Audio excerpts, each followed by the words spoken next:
Hakuna chinoitwa kuhurumende chasingaziyo. Mnangagwa ndaigara naye mucabinet. Ndangozoona kuti mukoma wangu chinozikanwa hapana. Asi kana une mukoma asingaziya, handisi ndega, vamwe munawo mazikoma asingaziya.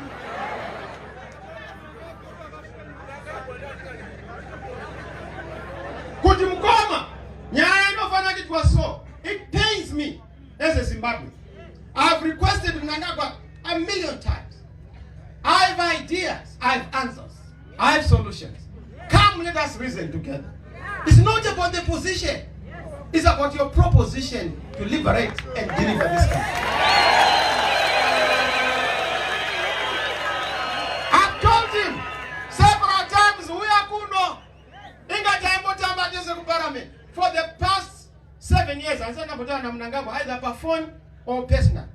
Yet in Parliament would share a lot of things. Did you buy my ideas? Mnoziaga Butika, Zandasino Geza. And Mnozaga Butika under osmosis. Ideas move from a region of higher concentration.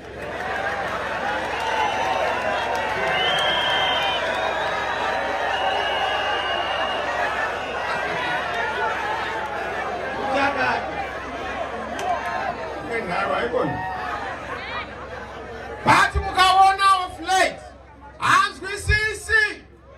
Kulinyika kutiende mbele inoda kuti vanhu vabatsirane. Tava kumpa my ideas now. For me, the issue and the prize is not to be a president of a country.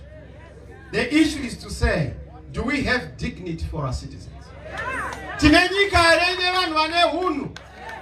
Mapurisa adakagara zvakanaka here. Masoja adakagara zvakanaka here.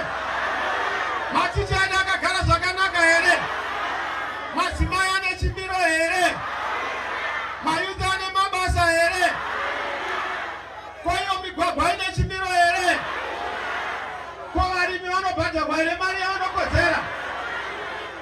Koizvo zvitoro ndo zvatiri kuda here.